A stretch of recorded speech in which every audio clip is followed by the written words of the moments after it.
terlepas dari gangguan-gangguan, justru bertambahnya gangguan dari kalangan Yahudi yang berada di kota Madinah. Setelah Nabi mempersaudarakan daripada kaum Muhajirin dan Ansor, kita pun diberitahukan Allah Ta'ala di dalam Al-Quran bagaimana sifat orang-orang Ansor yang begitu luhur dan mulia, ya, memperhatikan daripada saudara-saudaranya minal Muhajirin, yang fakir dibantu, yang miskin dibantu, kemudian yang belum mempunyai istri bahkan ditawarkan, untuk sebagai klarifikasi bahwasannya sahabat yang mendapatkan tawaran tersebut dari persaudaraan yang dipersaudarakan oleh Nabi, Abdurrahman bin Auf dan Sa'ad bin Rabi. Saya menjelaskan kemarin bahwasanya Abdurrahman itu Ansor, yang betul sebaliknya. Sahabat Abdurrahman bin Auf itu yang dari kalangan Muhajirin dan Sa'ad bin Rabi dari kalangan kaum Ansor. Ya, Abdurrahman yang dimaksud Abdurrahman bin Auf. Ya, dia tidak menerima dari tawaran harta dan tidak menerima dari tawaran untuk menerima istri Sa'ad bin Rabi, tapi beliau lebih bertanya kemana pasar di kota Madinah untuk menjalankan usaha. Nah, Abdurrahman bin Auf ini sahabat yang ahli negosiasi. Ya, dia seorang pedagang, seorang tujar yang sukses, yang kaya raya di kemudian harinya dari kalangan sahabat Muhajirin, dan menikah di Madinah setelah beliau mendapatkan perbekalan cukup untuk menjadikannya mahar di dalam pernikahan tersebut. Nah, itulah fase yang pertama Nabi mempersatukan umat di kota Madinah. Kemudian disyariatkan adzan, ya, untuk memanggil umat Islam menuju panggilan Allah sholat 5 waktu di Masjid Nabawi. Tadinya Nabi Muhammad SAW berdiskusi, bermusyawarah dengan sahabat-sahabat yang hadir. Untuk apa? Bagaimana caranya mengundang, memberitahukan panggilan adzan ini, mengundang untuk orang Islam bisa memenuhi panggilan tersebut, sholat. Awalnya dengan trompet, tapi tidak suka. Nanti kenapa? Karena trompet itu cara orang Yahudi memanggil kaumnya untuk ibadah. Kemudian Nabi SAW kemudian dianjurkan dengan lonceng, ya. Juga tidak sepakat Nabi, kurang serak. Kenapa? Karena lonceng itu atau bel itu menunjukkan cara daripada orang-orang Nasrani untuk mengumpulkan pengikutnya beribadah di gereja-gerejanya. Alhasil Allah Subhanahu wa taala memberikan satu mimpi kepada dua sahabat Nabi sallallahu alaihi wasallam. Dan mimpi ini diikrarkan oleh Nabi, artinya diakui oleh Rasulullah. Dan dengan mimpi itulah awal mula dikumandangkan adzan sebagai seruan kepada umat Islam untuk memenuhi panggilan itu dan mendirikan sholat berjamaah di masjid. Dan itu sampai saat ini berlaku dan sampai nanti di akhir zaman. Tapi dikatakan sebagian ulama, di antara tanda-tanda akhir zaman, adzan sudah berkurang sampai nanti tidak ada lagi adzan. Ya, tidak ada lagi orang yang mengumandangkan adzan, ya, meninggikan nama Allah Subhanahu wa taala, dan tidak lagi ada orang yang memperhatikan daripada ibadah sholat. Itu diantara tanda-tanda hari kiamat. Mudah-mudahan tidak diantara kita termasuk yang mengabaikan, meremehkan perintah sholat. Diriwayatkan oleh Ibnu Ishaq, falamma tuma'anna Rasul sallallahu alaihi wasallam bil Madinah wa jama'a ila ikhwanihi minal muhajirin wajtama amrul ansar istahkama amrul Islam faqamatis shalah wa furidatis zakah ya muqamatil hudud wa furidal halal wal haram. Nabi menjelaskan kepada mereka kaum muslimin baik dari kalangan muhajirin dan ansar tentang hukum-hukum yang berkaitan dengan agama Islam, seperti wajib perintahnya mendirikan sholat, kemudian mengeluarkan zakat atau sedekah, kemudian puasa, kemudian memberikan batasan-batasan atau hukuman bagi yang melakukan tindak kriminal. Itu dijelaskan oleh Nabi Shallallahu Alaihi Wasallam, ya, menjelaskan Nabi kepada mereka perkara halal dan haram. Hingga suatu ketika ingin mengumandangkan panggilan sholat, sahabat yang bernama Abdullah bin Zaid bin Tha'labah, dia pernah bermimpi. Di dalam mimpinya beliau mendapati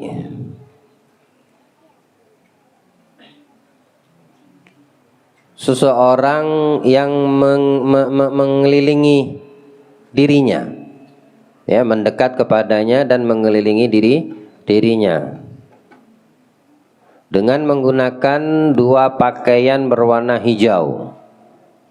Itu di dalam mimpinya.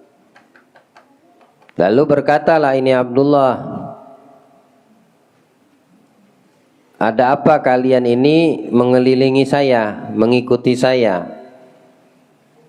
Maka itu pertanyaan pertama. Yang kedua ditanyakan, apa yang kalian ingin lakukan? Kemudian dijelaskanlah, nad'u bihi ilas shalah.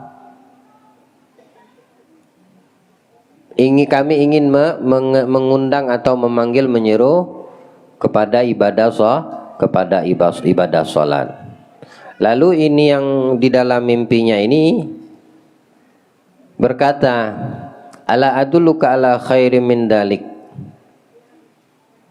Sempat menggunakan lonceng, ya, dulu untuk memanggil kaum muslimin mengikuti lebih kepada kaum Nasrani ketimbang kaum Yahudi. Karena dari kaum Nasrani itu lebih lebih condong ke Islam ketimbang Yahudi. Makanya sempat menggunakan ini Abdullah bin Salam pakai lonceng keliling di kota Madinah itu, di kampung-kampung, di gang-gangnya untuk memberitahukan panggilan sholat. Nah, tiba dia tidur. Di dalam mimpinya juga sedang melakukan hal itu. Tiba-tiba ada dua sosok yang menggunakan baju hijau, mengajarkan, memberitahukan, menawarkan untuk Abdullah bin Salam mengubah dari cara memanggilnya manusia untuk mendirikan sholat. Maka dijawablah dari pertanyaan dua orang ini, maukah ya berikan, ku ajarkan cara memanggil umat Islam, menyeru mereka di dalam ibadah salat. Apa itu, kata Abdullah? Qala, hendaknya kamu berkata Allahu Akbar, Allahu Akbar. Asyhadu an la ilaha illallah. Allahu Akbarnya dua kali, ya. Asyhadu an la ilaha illallah juga dua kali. Asyhadu anna Muhammadar Rasulullah dua kali. Hayya 'alas salat, hayya 'alas salat dua kali semua seperti yang kita ketahui. Hayya 'alal falah. Allahu Akbar, Allahu Akbar, la ilaha illallah. Setelah itu selesai, saya terbangun dan saya kabarkan kepada Nabi Muhammad sallallahu alaihi wasallam. Maka apa dikatakan oleh Nabi? Nah, pertama yang kita harus tahu, Nabi mengikrarkan, membetulkan itu mimpi. Ya, dibetulkan oleh Nabi, mengatakan innaha la ru'yan haqq. Itu mimpi yang hak, mimpi yang nyata. Ya, bukan halusinasi, bukan mimpi yang buruk, mimpi yang hak, insyaallah. Faqum ma'a Bilal, berdirilah kalian Abdullah engkau dengan Bilal, karena suara Bilal itu lantang. Jadi suara Bilal itu kalau sudah teriak mengangkat suara, ahlu Madinah itu bisa sampai. Di antara keutamaan yang Allah berikan kepada Bilal bin Rabah. Ya, jadi kalau teriak di Masjid Ar-Rahman ini, Masjid At-Taqwa, kedengeran tuh, tanpa harus pakai mikrofon, harus pakai corong gitu. Ya. Makanya Nabi memberitahukan kepada Abdullah agar datang kepada Bilal dan mengajarkan serta menyuruh, memerintahkan Bilal untuk melafatkannya. Kecuali pada sholat subuh ditambahkan as-sholatu khairum minan naum. Jadi ini azan ini syariat yang didatangkan di dalam Islam untuk memanggil orang umat Islam kepada ibadah sholat. Jadi sini bisa kita ambil poinnya. Kalau udah panggilan Allah, ini kan panggilan Allah, bukan karangan. Azan itu panggilan dari Allah, menunjukkan panggilan itu mulia. Maka yang memenuhi panggilan itu akan mendapatkan kemuliaan. Jadi kalau kita dapat azan, mendengarkan azan, kita biasa saja, tidak ada hati itu tidak bergetar memenuhi dan memahami panggilan tersebut. Buktinya apa? Banyak orang yang ketika dikumandangkan azan masih nonton TV, masih sibuk dengan HP-nya. Stop dulu. Bahkan sebagian ulama mengatakan, andai pun kamu sedang membaca Al-Quran, kemudian disyariatkan kumandangkan azan, stop bacaan Quranmu dan jawab itu panggilan Allah. Jadi Allah yang memanggil umat manusia dari kalangan muslimin.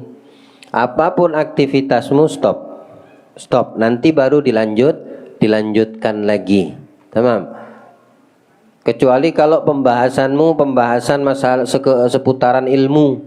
Nah, di sini ulama mengatakan ada yang boleh melanjutkan kajiannya, tapi jangan sampai lupa ketika selesai kajian ilmunya, seperti ilmu yang wajib untuk difahami. Ya, setelah selesai pembahasannya, dijawab adzan yang tadi belum dia jawab.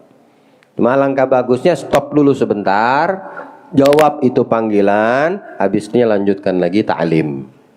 Ya. Nah, yang seperti ilmu saja ada khilaf ulama. Paham sama maksudnya?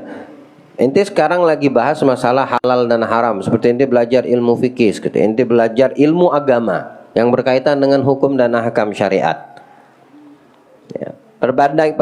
Perbedaan ulama yang mengatakan berhenti lebih bagus, jawab itu adzan, baru nanti lanjut lagi. Ada pandangan ulama yang mengatakan tidak apa-apa lanjut. Kenapa? Karena ini kajian ilmu agama.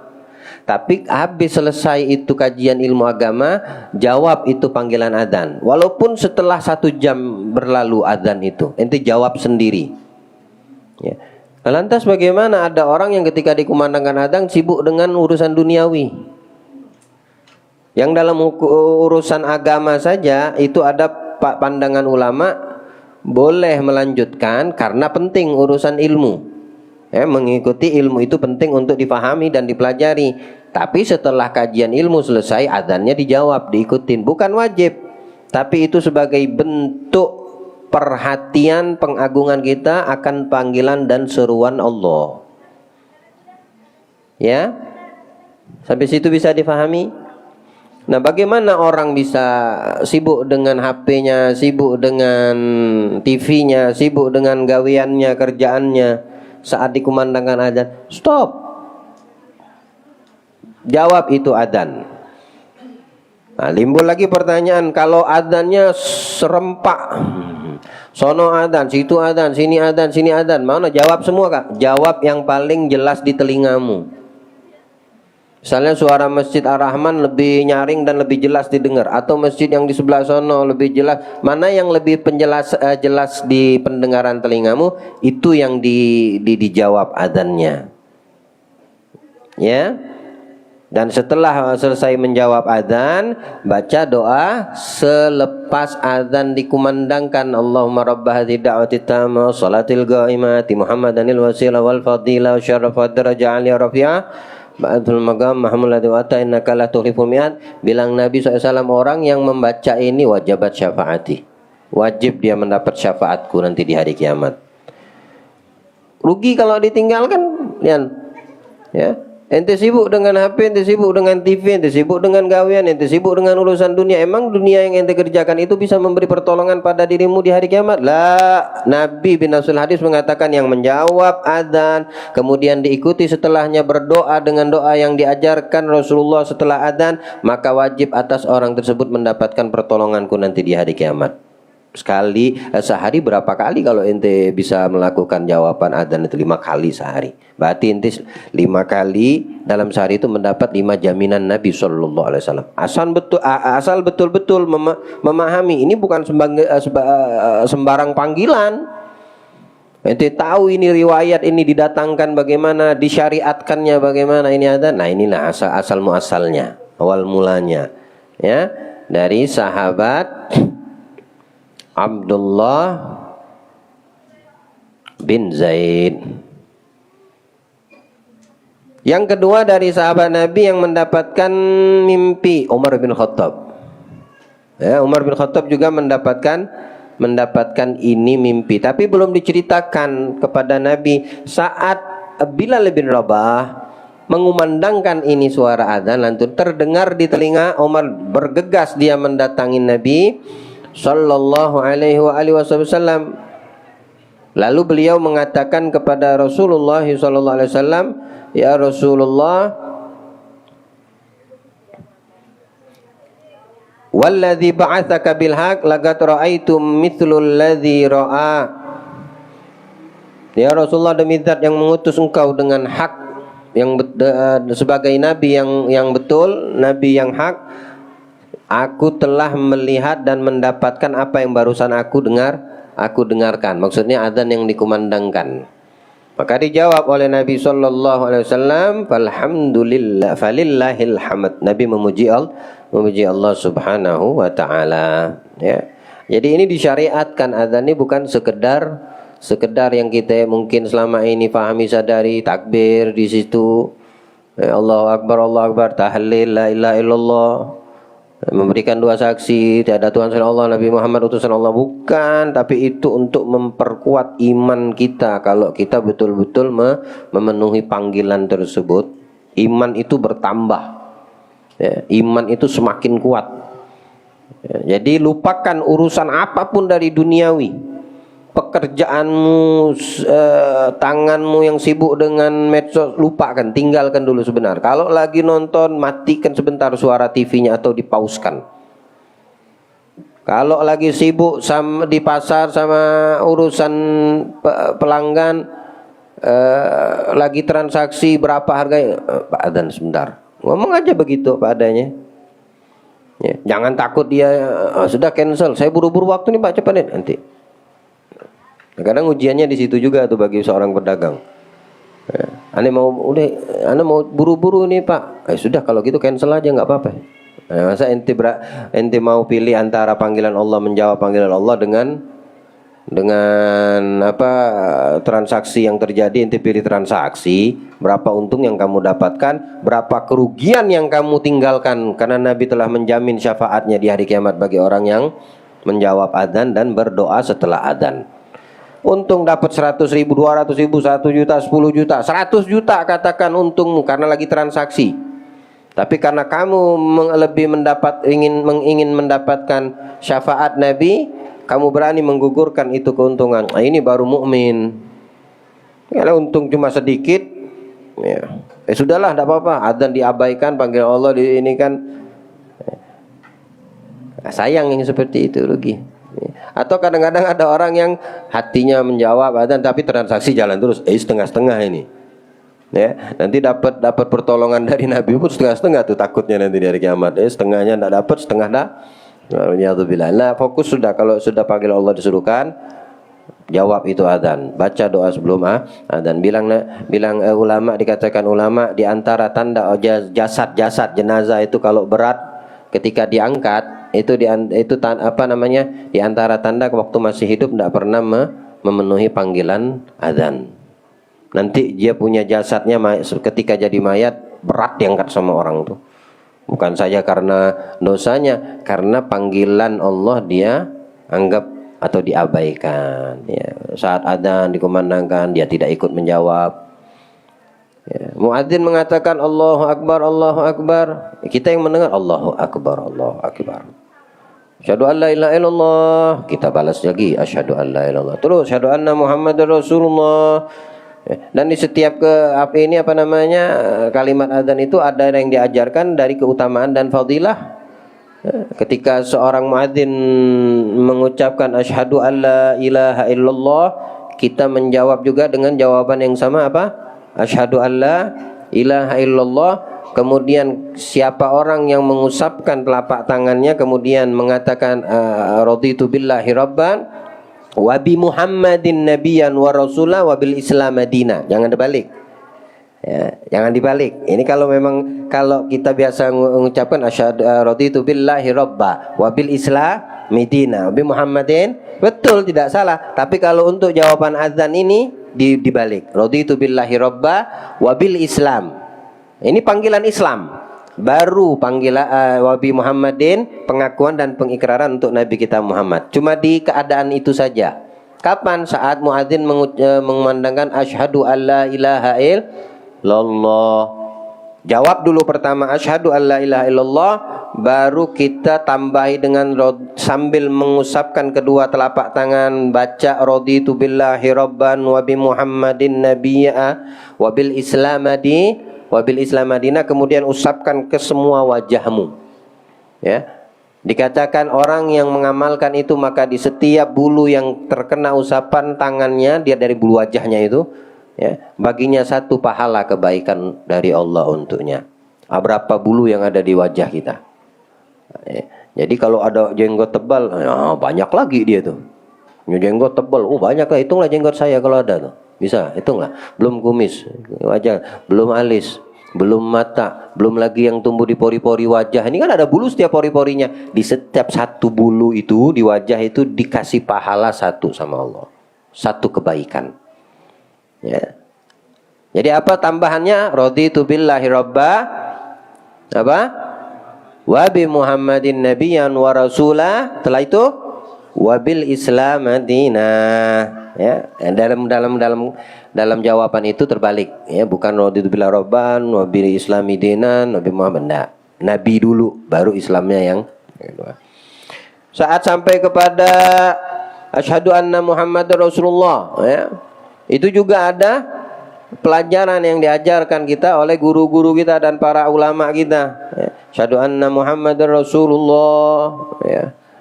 Itu sambil melihat ke kuku kita dan mengucapkan apa awalnya, marhaban bin nabi, marhaban bi habibika wa qurrata aini Muhammadin sallallahu alaihi wasallam. Kemudian usapkan di mata. Apa faedahnya? Maka Allah akan jaga matanya dari sakit mata. Yang membahayakan matanya itu dijaga sama Allah. Tamam. Kemudian nanti sampai lagi setelah itu hayya 'alas shalah, ya ta?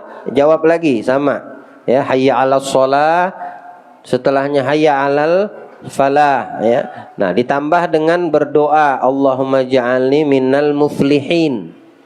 Ketika sampai kepada hayya 'alal falah, kita jawab hayya 'alal falah, Allahumma ja'alni minal muflihin. Dua kali itu hayya 'alal falahnya. Dua kali juga berdoa minta kepada Allah. Baru setelahnya Allahu Akbar, ikuti seperti biasa. Dan ditutup dari azan itu la ilaha illallah. Baru kita ikuti la ilaha illallah, sambung dengan Muhammadur Rasulullah sallallahu alaihi wasallam.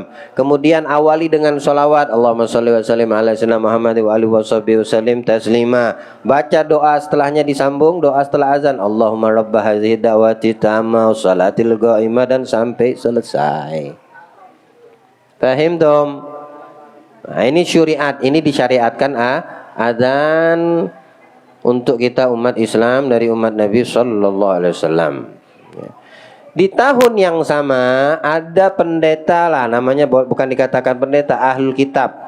Rahib itu orang yang faham terhadap urusan agama dari kalangan Yahudi. Namanya siapa? Namanya Abdullah bin Salam. Ada Abdullah bin Salam di antara pemuka agama dari kalangan bangsa Yahudi yang memeluk Islam, beriman kepada Allah. Ya. Jadi begini, sifat-sifat Nabi kita Muhammad sallallahu alaihi wasallam itu sudah ada di dalam kitab-kitab sebelumnya yang dibawa oleh orang-orang Yahudi atau Nasrani. Sifat-sifatnya sudah ada. Ya, walaupun banyak yang dihapus oleh mereka, dipisah-pisahkan, digonta-ganti sama mereka, tapi tetap ya, bagi mereka pemuka-pemuka agama dari kalangan Yahudi ataupun Ansor, mereka itu pernah mengetahui bahwasannya akan lahir Nabi akhir zaman, namanya Muhammad. Ya, kalau yang dikabarkan Nabi Isa itu namanya Ahmad. Tapi mereka dihilangkan. Tapi tetap mereka orang-orang yang terdahulu dari kalangan pemuka agama baik Yahudi dan Nasrani mengetahui itu. Makanya di antara yang betul-betul menunggu dari kalangan ahli kitab Nasrani siapa? Sepupunya istri Nabi. Waraqah bin Naufal itu pendeta dari kalangan Nasrani. Memang tugasnya itu nyalin kitab. Jadi kitab-kitab yang diturunkan di Bani Israel itu disalin turun-temurun dari kakek-kakeknya. Nah, beliau yang termasuk ahlinya Waraqah bin Naufal itu. Sampai di penghujung usianya, saat tanda-tanda Nabi kita Muhammad sudah ada, kemudian lahirnya di Mekah, itu beliau hijrah dan sampai menetap di kota Mekah. Waraqah bin Naufal ini.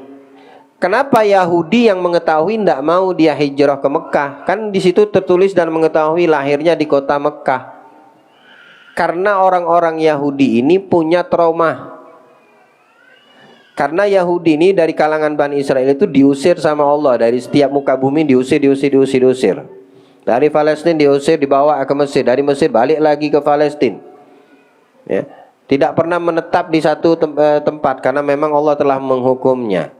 Nah, saat mengetahui di mana Nabi akhir zaman yang mereka harapkan, yang mereka banggakan, ternyata di kota Mekah, dan tertulis mereka mengetahui hijrahnya ke kota Madinah. Makanya bangsa Yahudi tidak mau ke Mekah. Kenapa? Toh kan Nabi yang ditunggu akhir zaman ini akan hijrah ke kota Madinah. Mereka trauma, takut kalau sampai ke Mekah diusir lagi. Lebih baik standby-nya di Madinah. Sudah Nabi sampai di Madinah, mereka juga tidak beriman, tapi tidak secara keseluruhan. Dari mereka orang-orang ahli kitab kalangan Yahudi yang percaya, yang menunggu, inilah yang namanya Abdullah bin Salam. Dia pemuka ahlu kitab dari kalangan Yahudi yang menunggu kehadiran Nabi Muhammad dan beriman kepada Allah dan kepada Nabi Muhammad sallallahu alaihi wasallam. Dan sebelum itu beliau ikrarkan keislamannya. Beliau mempertanyakan tiga pertanyaan yang tidak bisa dijawab pertanyaan itu kecuali hanya diketahui oleh Nabi dan Rasul utusan Allah subhanahu wa ta'ala. Nah, apa kisahnya insya Allah besok kita lanjutkan. Semoga Allah berikan umur panjang, kesehatan untuk kita, dan afiah, dan dimudahkan langkah kita. Digerakkan Allah hati kita senantiasa untuk mempelajari dan mengetahui, mengenal dan mencintai Nabi kita Muhammad dan orang-orang yang ada di sekitar Nabi kita Muhammad sallallahu alaihi wasallam. Amin Allahumma amin. Wa sallallahu ala sayyidil mursalin imamil muttaqin wa ala alihi wa sahbihi wa sallama walhamdulillahi rabbil alamin. La ilaha illallah al-mawjud fi kulli zaman. La ilaha illallah al-mawjud fi kulli zaman. La ilaha illallah al-ma'bud fi kulli